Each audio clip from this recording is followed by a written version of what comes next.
E aí, gente, tudo bem? Como vocês têm passado? Espero que todos estejam bem.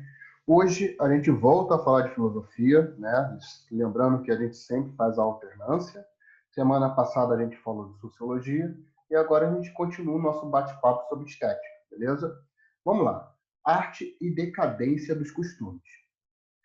A arte e a decadência dos costumes, né? Desde a aula passada a gente estava falando sobre estética, falamos um pouco aí sobre é, a visão, né,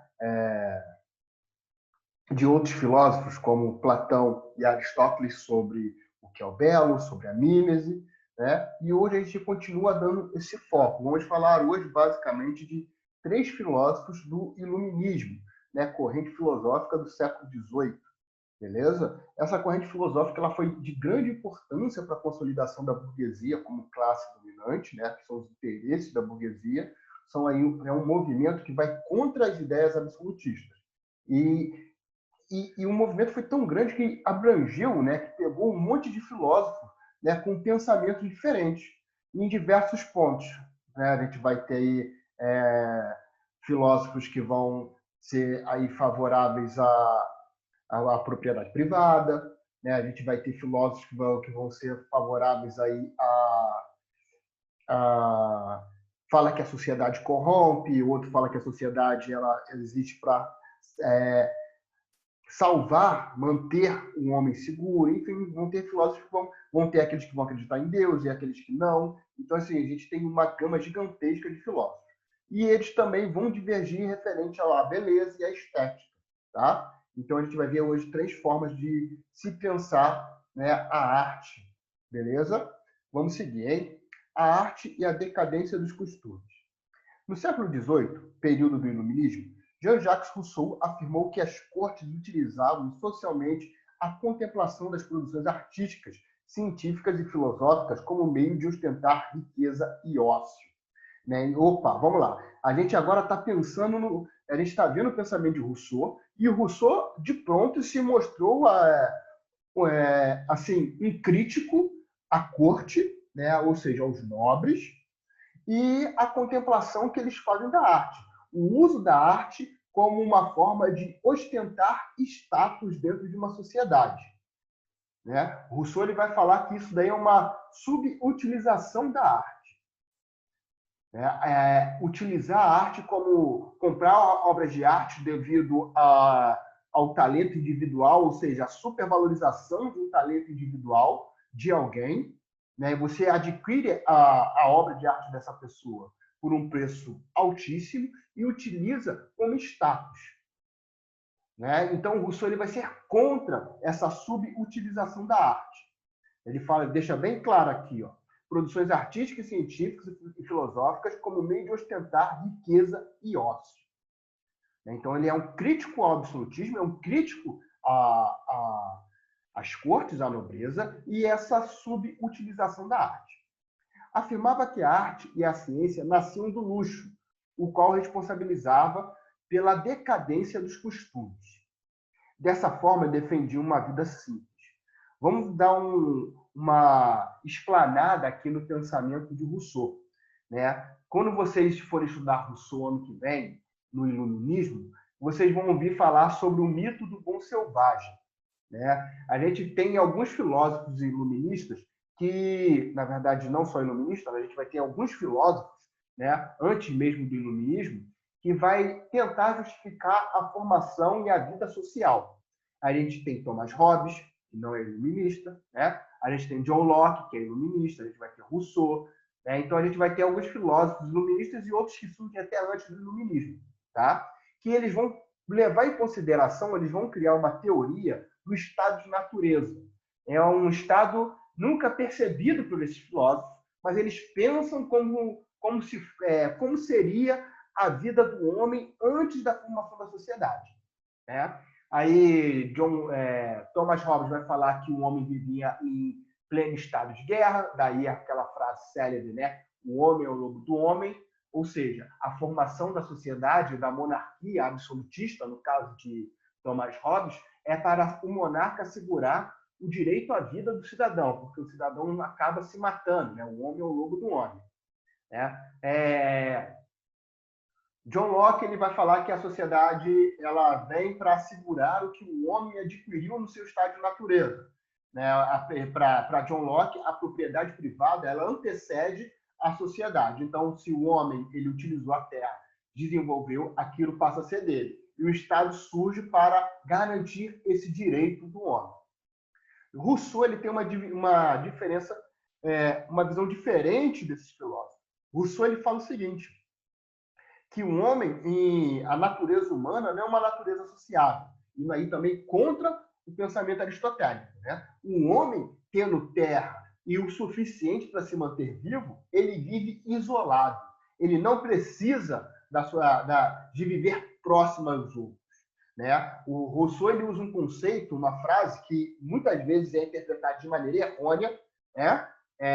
Mas isso é assunto para aula de iluminismo, em história, enfim, até especificamente de iluminismo em filosofia, que o Rousseau fala que o homem é bom e a sociedade é o que corrompe, né? O mito do bom selvagem. O interessante é que a gente entenda o seguinte, esse bom não é bom de, ele é bonzinho. Não, né? Porque um homem em estado de natureza, segundo o pensamento russoniano ali, ele não tem essa distinção moral do que é bom e do que é ruim. O homem vive como um animal, né? O homem vive no seu estado de natureza e isolado. Então ele não tem essa identidade de que é bom e de que é ruim. Então, quando a gente fala assim, o homem é bom e a sociedade corrompe, é em um sentido diferenciado, não no sentido de o homem era bonzinho e agora ele é mau. Não, né? Não pode ser entendido dessa forma. Beleza? Então, aí a gente tem o pensamento de Rousseau, que ele vai valorizar, né, o homem no seu estado de natureza. O homem vivendo de forma simples, sem propriedade. O homem vivendo até de forma isolada, que para Rousseau, a partir do momento que o homem se junta em sociedade e a primeira pessoa coloca ali uma cerca no pedaço de terra e fala, isso é meu, tudo começa a dar errado. A propriedade privada, no pensamento de Rousseau, é o que desvirtua a sociedade, é o que começa a destruir, né, a sociedade. O mal da sociedade ela está aí, tem a sua origem na propriedade privada, segundo o pensamento russoniano. Beleza? Então, por isso que ele defendia uma vida simples. Afirmava que a virtude e a verdade eram valores supremos que cada indivíduo deveria desenvolver, fossem qual fossem os seus talentos. Então, todo indivíduo, independente do seu talento, independente se eu tenho talento para cantar, para desenhar, para esculpir, para pintar, não importa. Eu devo desenvolver sempre, né, a verdade e a virtude. Era crítico à desigualdade produzida pela valorização excessiva dos talentos individuais. A gente está fazendo aqui uma crítica por exemplo, a supervalorização de um determinado objeto produzido por alguém. A gente tem um artista muito talentoso. Caraca, o cara é sinistro, o cara é bom mesmo, o cara é tudo de bom. Né? Esse artista aí imaginário. E aí, consequentemente, a obra de arte desse cara vai ser vendida por valores altíssimos. Ou seja, só vai ter acesso, de fato, àquela obra de arte quem puder ter poder aquisitivo para comprá-la ou admirá-la. Que a gente fez já a crítica aí, por exemplo, utilizando as cortes como exemplo, né? Que usa aí a riqueza e o ócio e as obras de arte, na verdade, para mostrar status social e poder econômico. Então, Hobbes ele vai ser o crítico à supervalorização de arte produzida por alguém, que vai gerar, segundo ele, aí uma desigualdade social. Para Rousseau, a natureza humana tinha como base os costumes simples e o caráter leal e corajoso, anterior à civilização. Aí a gente está falando novamente da vida do homem antes da sociedade. Né? Lá do mito do bom selvagem, do homem vivendo em estado de natureza. Para o autor, a arte era vista como uma distração para o ser humano, para o ser humano já corrompido visando evitar a aplicação do seu tempo na prática do mal. Ou seja, a arte ela serve para quê? Para entreter o indivíduo, né? Para o indivíduo ele ficar ali entretido e não utilizar o seu tempo na prática do mal, né? Aquele ditado popular, né? Cabeça vazia, oficina do diabo, né? Ou seja, o cara está ocupado, ele estando ocupado, ele não tem tempo, né? Ele não consegue desviar o seu pensamento para a prática do mal. Então, essa é a função da obra de arte no pensamento de Rousseau. Educação e estética, né? Desculpem aqui agora pela pronúncia, porque é um nome alemão, né? Então, como não fala alemão, eu não tenho aí certeza da pronúncia. O filósofo alemão Johann Schiller diverge do pensamento de Rousseau sobre a arte. O autor afirma que o belo desperta o bem no indivíduo, pois a natureza humana reunia razão e sensibilidade, né? Então, ele está falando que a beleza ela vai buscar, ela vai gerar impulsos do bem no indivíduo. O belo também era um caminho para a liberdade, por ser ele capaz de unificar razão e alegria, o dever e o prazer. Então, o belo, no pensamento aí de Johann, né, a gente tem o belo como um caminho para a liberdade, porque ele unifica a parte racional, né, a razão e a alegria, a obrigação e o prazer, né, o dever e o prazer. Ele consegue mesclar as coisas, né? A imaginação poderia despertar os sentimentos que ele julgava essenciais a uma vida ética. Então, para Rousseau, a obra de arte ela serve única e exclusivamente para entreter o indivíduo, né? E muitas vezes aí a supervalorização, a subutilização da arte demonstra a desigualdade social. Já no caso desse filósofo alemão aqui, né, ela desperta sentimentos que ele julga essencial na vida ética. Defendia a ação lúdica, né, da arte e uma educação estética para as pessoas. Ou seja, defendia uma ação palpável, de fácil entendimento, né, de simples observação e compreensão. E isso auxiliaria numa educação estética para as pessoas. Criticava a submissão da arte à utilidade e ao mercado. Então, aqui a gente tem uma convergência do pensamento de Johann com o pensamento de Rousseau. Rousseau é crítico à subutilização da arte, utilizada apenas como forma de mostrar riqueza e status. E esse filósofo alemão aqui também está falando isso. A submissão da arte à utilidade e ao mercado. Afirmava que a beleza mal utilizada criava um reino de aparências e paixões. Ou seja, a arte, quando ela é subjugada, absorvida e utilizada ao favor do mercado aí, né? Ou seja, subutilizada, ela vai gerar diversas falsas aparências e paixões e desejos. Belo e sublime. Aqui a gente está falando de outro filósofo alemão, Immanuel Kant. Vimos aí que esses três filósofos que nós falamos, né, Kant sendo o terceiro, são todos iluministas. E a gente viu aí uma diferença do pensamento de Rousseau para o pensamento de Johann. E agora a gente vai ver uma outra linha de pensamento, que é o pensamento kantiano sobre a beleza e a arte. Beleza? Tranquilo? O filósofo alemão Immanuel Kant afirmou que belo é o que agrada universalmente, sem depender de interesses ou de conceito, né? Kant ele vai buscar as verdades universais, né? Ele vai tentar a moral kantiana e a ética kantiana são algo universal. E isso a gente vai conseguir perceber que ele também procura aí na questão da arte e da beleza, né?